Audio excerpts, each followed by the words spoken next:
Welcome back to Cinema Corner. I'm Blake, and I'm here with one of my co-hosts, Josh.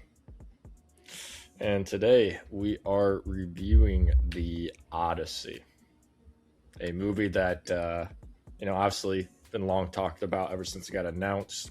We've definitely had, I think, a few bit of change of excitement over time about this movie. And yeah, we finally got to see it. I got spoiled and saw it in our super IMAX, but neither one of us is near the special 70 IMAX one. See, I guess we kind of just can jump into it. Well, what was your thoughts going into this movie? How was your Going into it, expectations and feelings? I thought it was weird that Alex didn't see this because he said the casting of certain. Okay, and that's where I'm gonna have to cut him off because he is just once again being Blake bullshitting because that's what he does. But no, I was supposed to watch this that Saturday and showed up to the theater. Then it couldn't get in. Yeah, I felt like Jamal Adams, just could not get in. Saw the note on the actual door. I'll put it up here just because I thought it was funny that they actually put these across the entire entrance of the theater.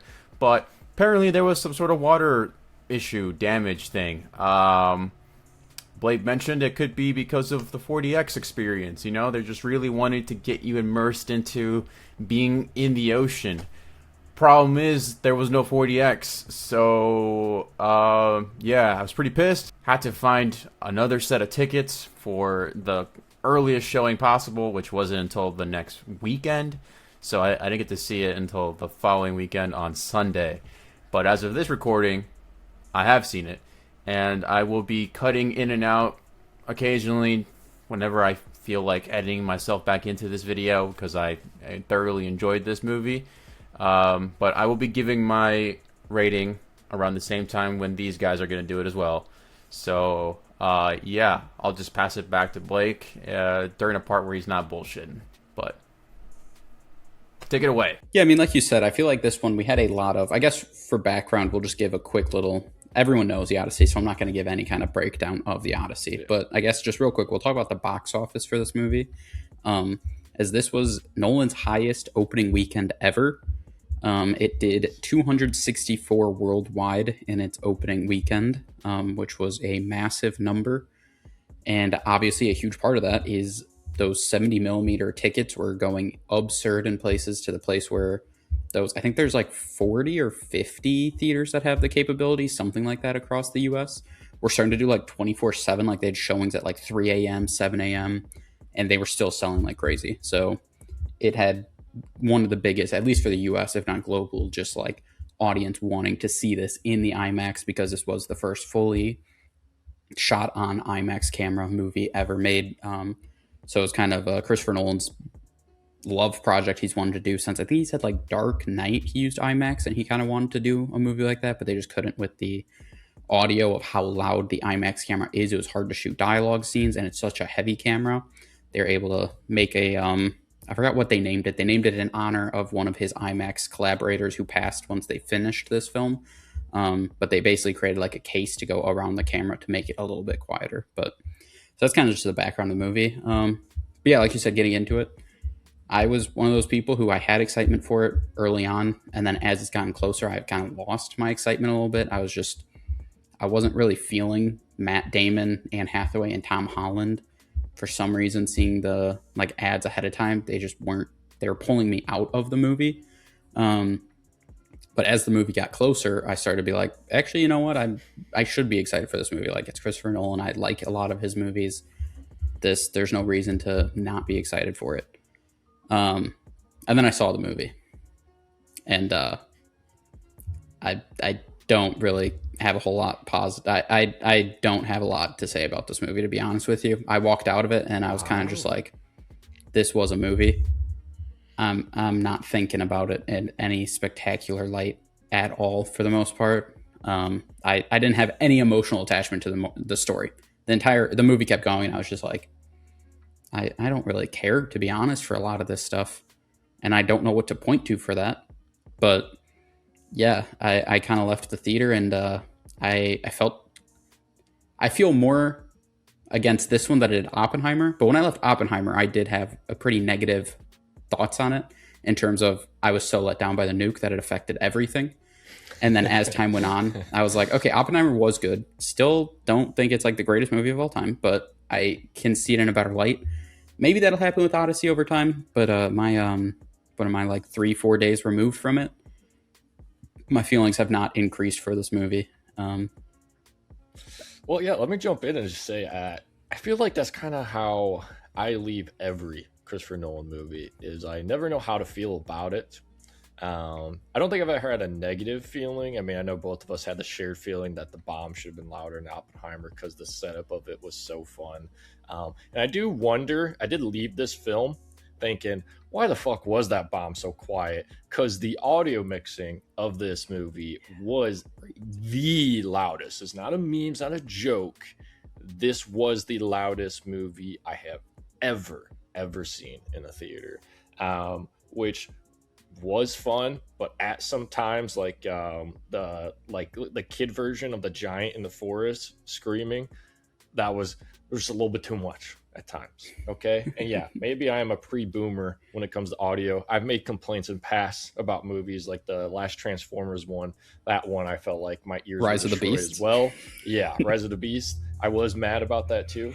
I felt like it was even louder than that intro to the Rise of the Beast. I don't know. I think that intro to Rise of the Beast was the loudest I've ever been. Like this one, there's moments where I was like, "This is loud." That one, legitimately, I was like, "I'm getting close to needing to plug my ears." Like that was that one. That movie was different. I mean, it doesn't help that I haven't seen that movie since. True. So it's True. been a while. Why would you? It's been a while. Why would you? Why would you? Okay, yeah, no. So my takeaway, just quick takeaway from this movie is I was kind of surprised at the overwhelming positive rating because I came away of this of, wow, he kind of really did a more classical version of the Odyssey where at times I could see a regular viewer being bored and not being too attached to a character, or if you're not too much into the Odyssey in first at all, you know, I could see where it could lose people. So I was surprised that it has just a crap ton high ratings and reviews. I mean, and part of that is just the loving Christopher Nolan effect. that is true as well. But yeah, for me, I am one of those. I mean, I love the Odyssey. I'm a sucker for parodies of it and people's own versions of it. I mean, literally one of my top 10 movies is Oh Brother, Where Art Thou? It is not that movie. I did rewatch it afterwards just to compare for fun. I still prefer that one over this one. But yeah, this was definitely Christopher Nolan's take. You definitely saw his vision and view of it, and that brings positive and negatives to it. I do think he messed up going with plain English, just how the overall vibe was. It did take me 10-15 minutes into the film to get used to that because he does all this effort to make it look real as hell. And then you kind of go with this kind of classical English, modern English dialogue into such an old story that it does make some of the dialogues kind of goofy. You know, Travis Scott's character was a bit goofy to me, mainly because it's Travis Scott, but also, you know, a little goofy. A lot of Tom Holland's deliveries for me, sometimes I kind of did struggle with him, and I don't think he was doing bad. It just was that kind of plain English. His first interaction with Robert Pattinson about him saying about your daddy, that scene really didn't mean anything to me. I saw a lot of people like it, but for me, it was weird, off-putting. So it did take me a bit to get into the film, but I did stick with it and I did like it. For me, I thought there's still plenty of positives. I mean, it was gorgeous. It was kind of just cool that Christopher Nolan was doing all the fun, just movie things that he's done in his whole experience to such a classical story, you know, using literally practical effects almost at every corner. The fact the Cyclops was full practical effects with obviously just a mix of editing to it. But that looks crazy, gorgeous, and fun. I know some people are a bit annoyed about how he made the Cyclops, but that's kind of the point of when you're doing, you know, a movie of such an old story is it's their version, their viewing of how they see it.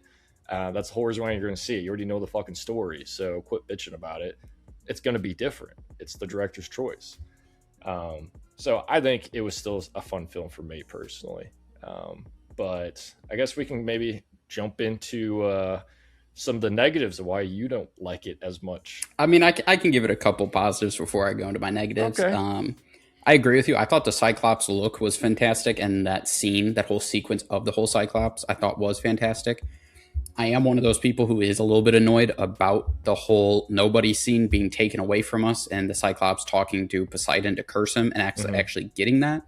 Because, I mean, for me, it was like, it opened and it was like, oh, it's something, it was when, I forgot the exact wording, when the movie opens on the title card, it says like, from a time when magic was believed or something like that. So in a way, it gave me like, oh, okay, so he's kind of putting his take. I'm like, and I kind of liked what he did with the gods, where we only really saw Athena, which at the end was cool, how what he actually saw Athena as. But I was like, okay, so we're not actually going to see the gods. And she was like, who, you know, when he was like, why don't the gods come here? He's like, who doesn't understand thunder and lightning? I was like, okay, so we're going more of like a somewhat realistic take, I guess, of like, we're not showing Zeus a big beard and a lightning bolt and stuff. Like, I'm fine with that. But then, like, you still had these mythological creatures. So I was like, okay, so we still are doing the mythological thing. And for me, it was just like, to have the Cyclops and to have him, like, the huge reason of Poseidon hating him was because of him being a dick to his son. To take that away for, like, Poseidon putting a curse on him was just like, I was just like, okay, so that, I don't know, part of the journey is the gods are against him, and you took away why the gods were against him. So, like, for me, that was just like, when that scene ended, I was like, oh, they just said like, oh, he was mumbling and he like was praying to his dad, who's Poseidon. And it was like, okay, well, I mean, that's kind of a huge part of the story, why it takes so long to get, because the gods are against him, and Odysseus is like this dick who's like, I can outsmart the gods. But you took that away. So for me, that took me out of it a little bit. I was like, okay, so his journey home is just now difficult because it's difficult, and like we're saying Poseidon is the reason why. I didn't love that. Like, he was kind of doing a more of a different take, where Odysseus was kind of like this, almost a struggling believer in the gods in first place. I think Nolan kind of went more in that direction than the kind of classic of the story really is. So I can see why that would bother you. For me, I was kind of okay with it, because I thought it kind of made it more hitting at the end with Athena, you know, about his struggle of actually, hey, do I really believe in the gods, in their laws? Should I even give a shit about them? And it was that kind of constant struggle. I feel like he emphasized that way more than traditionally it is. So I enjoyed it, but I do say, yeah, if you're bothered with that, I would say, yeah, that makes sense. I know that was one of the bigger critiques of that. And overall, the fact that you barely could fucking hear him say Poseidon too, with the Cyclops. You couldn't hear anything really, except for when they explained it on the boat.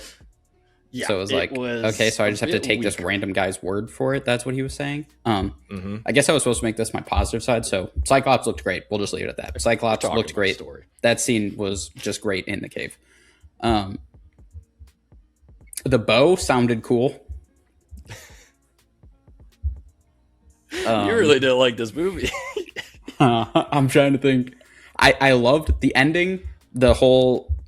Listen, we get it. You copied Oppenheimer a little bit. You kind of had this haunted great man who was haunted by his actions and started a chain reaction of ending the world. I loved the kind of twist at the end that Athena wasn't actually... He wasn't like seeing Athena. He was basically being haunted by his past. I loved that take of Odysseus being more like a Robert Oppenheimer, where at the end it was like, everybody's talking about, oh, these people from the sea are destroying the world. And you kind of learn like, oh, it was us. Like Odysseus was the one who created this whole disrespect of Zeus's law, and just doing what you have to do to win and just taking over. So like, I did love that part of him being like remorseful for what he did to Troy. And so I thought that part was really like, that ending. I really liked that part, that specific part of the ending. I really, really liked. Yeah, I really like the ending, because it also, as you already just said there, it also feeds into that fear of, you know, the sea men coming in, which is obviously a big discussion of who really were the sea men that was attacking, that brought the downfall of their civilization. And so it was kind of a cool, you know, circle moment for the story of adding all to the fears of, yeah, you guys fucked up, and a lot of this bad was because of your own actions. So yeah, I really was satisfied with the ending, which I think definitely helped my likeness for this movie. I think I was satisfied with that part of the ending. I think some other kind of positives was I think obviously the cast was a concern of mine. I think the cast didn't bother me as much as I was going into this movie expecting. Like, I think Zendaya's Athena was just fine.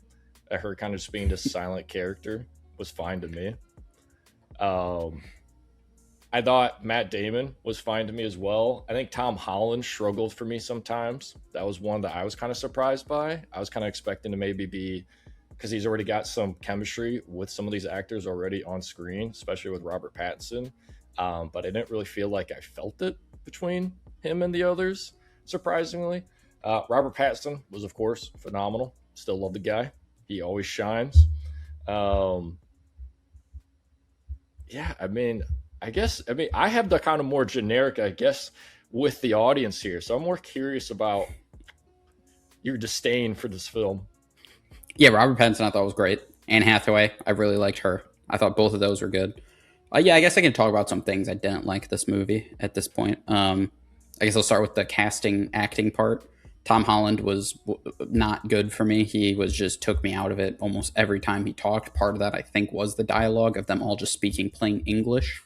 I think that might have played a factor, but yeah, Tom Holland took me out of it. John Bernthal did not. No, we should not have casted him. I did not like John Bernthal at all. Every time he came on screen, I was like, this was not a good idea to cast him. So those were some of the main casting issues that I had. But I just think the story in general, I lost interest pretty quickly when we just kept doing the exact same thing over and over again.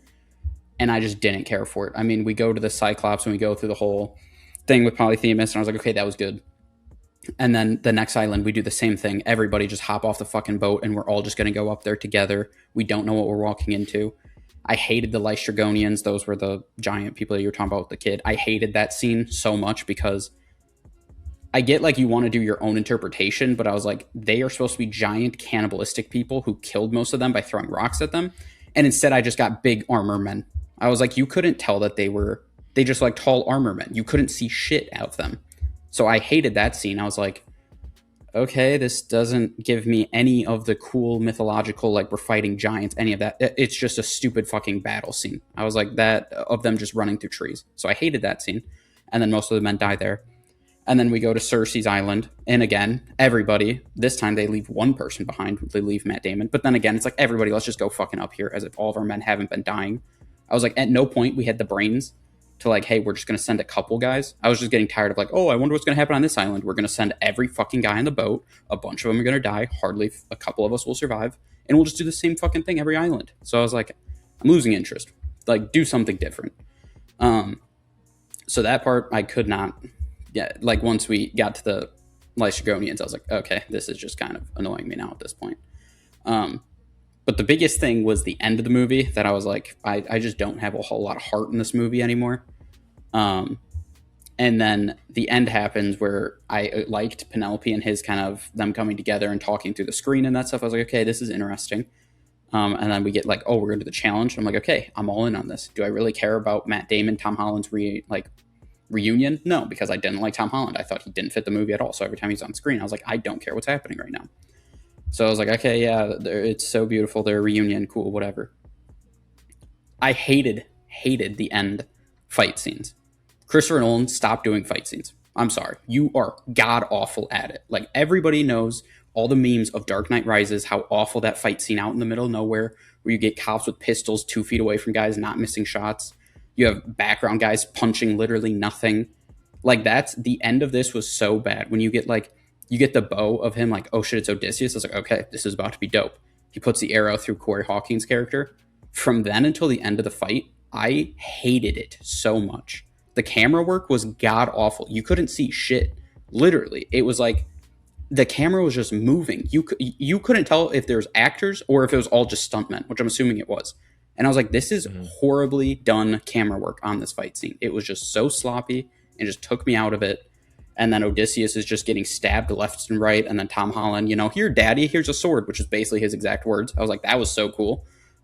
Gives him a sword, and then he's just able to like kill everybody as he's stabbed in 5 different points.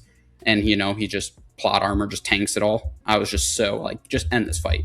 I'm sorry, but Christopher Nolan, I never need to see you do a big fight scene again.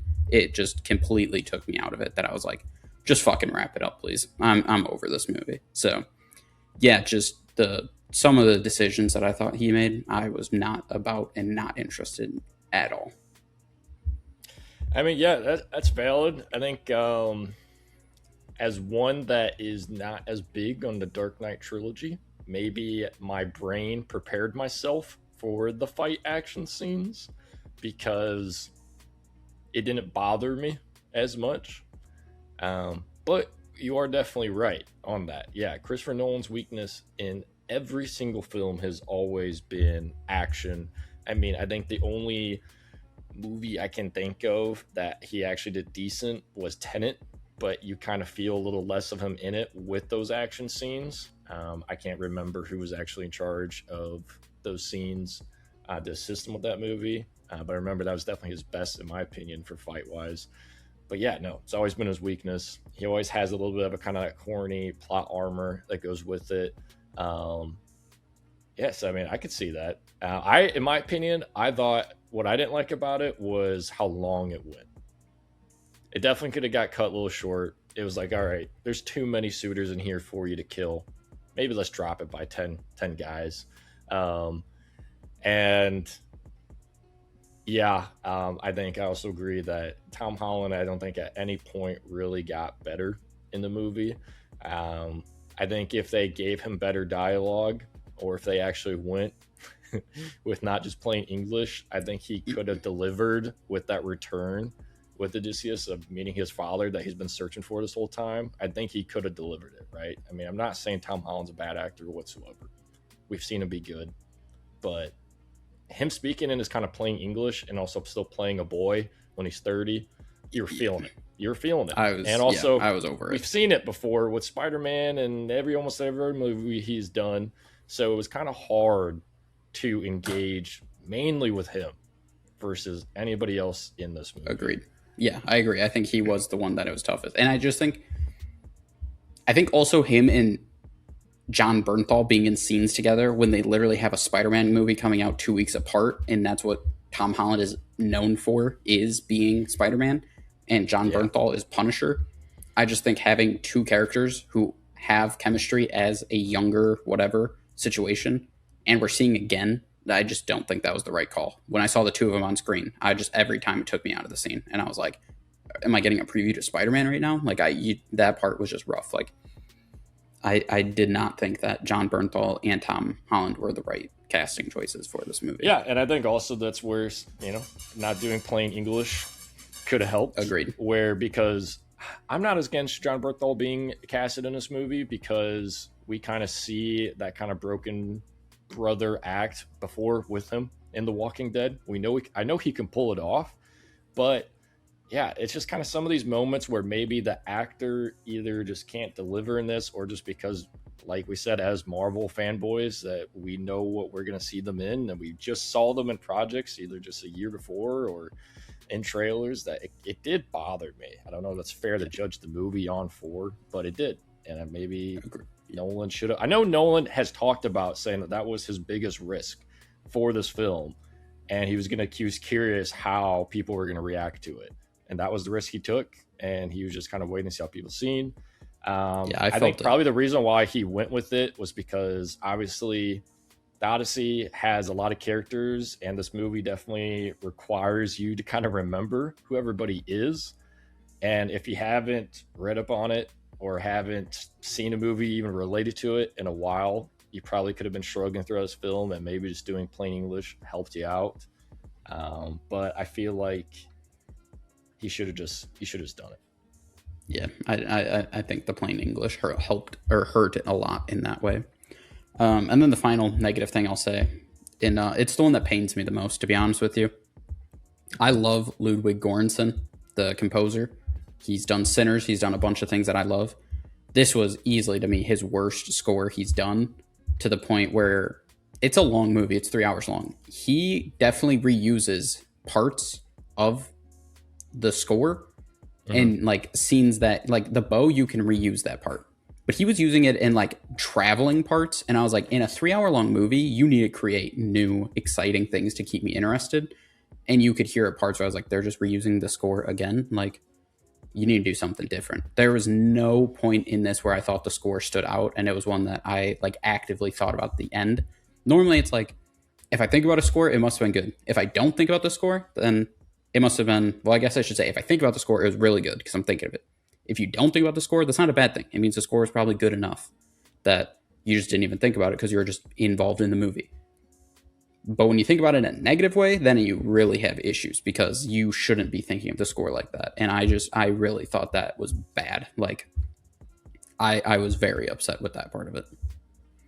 Really? I was more on the end of didn't think too much of it. Right. Maybe my hot take is I don't really think Christopher Nolan movies, really the scores are all that much. I mean, Oppenheimer was fantastic. Oppenheimer, I thought was amazing. And that was Ludwig. But this one, I was like, this is bad. Nah, I didn't think it was too bad. I think I have maybe two complaints that what bothered me more. I think what you've kind of brought up, not too much of that really just for me didn't have as much. For me, my two ones was Calypso, in my opinion, was kind of interesting how he dealt with her for such kind of a big deal of a character that it kind of was, I don't know, I didn't really feel like she wanted him to stay there too much. I didn't know if this was just because he was scared of runtime because of the direction that he went for the film. But in my opinion, this was one that kind of bothered me the most.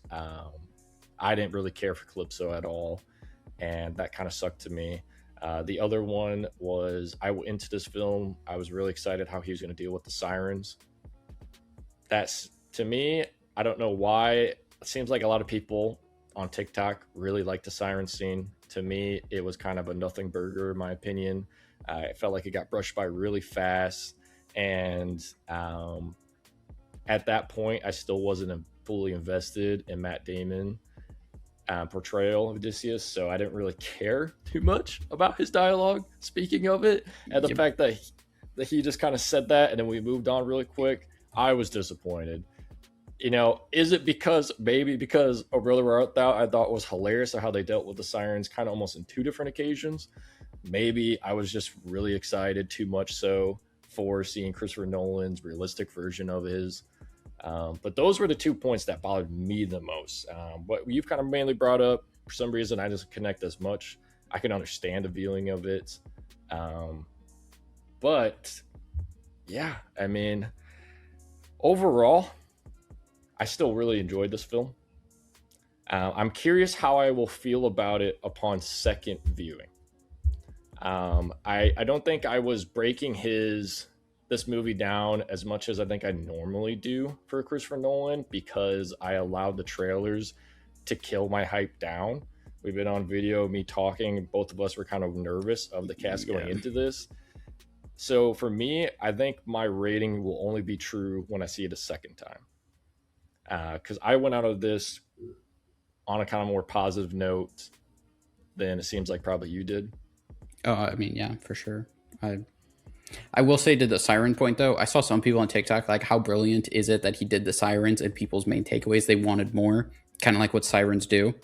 Yeah, go ahead and just take a step back and reevaluate your life. If we're just, like, you can really like a director. I get it. I really like directors, too. But, like, if that's your takeaway, like, he purposely didn't give us much of the sirens because that's what the sirens do, just reevaluate your life a little bit. Christopher Nolan does not know you. You do not need to act like he's God. So just take 2 steps away from the situation. Okay, real quick, a few positives. I mean, this movie looked gorgeous. I mean, the sound design, at least in my theater, was excellent. I felt every punch, every fucking wave of ocean hitting the boat.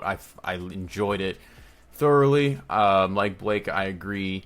The score wasn't anything special, but I also agreed in like with Josh that it wasn't also terrible to me. I mean, there was certain sequences where it was pretty great, but then there were other points where I did feel like it was repeating a bit too many times. But it is what it is. Every composer has, their creme de la creme score, and then sometimes they just don't put out their 100% best work, but some people's not so best work is other people's 100% work, and that's usually the case with like a composer like Ludwig Göransson. But yeah, other positives, I enjoyed Matt Damon in the role. I thought Anne Hathaway was fantastic. Robert Pattinson, again, he never gives a bad performance.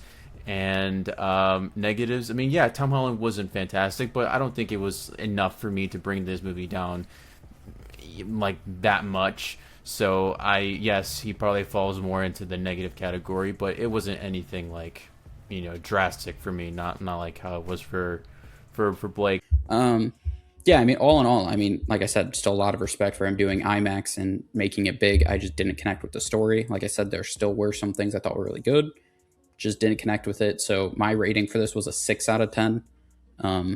It still, is a positive movie for sure, but I don't know. Like I said, Oppenheimer, I rated a little bit lower. Maybe in time, my opinion will change. I would say if I see it again, maybe they'll change it. But I can tell you as of now, I definitely don't have any plans to re-see this in theaters again. So maybe in several months when it's on streaming and I possibly give it another chance. But as of now, it just it didn't hit all that hard to me.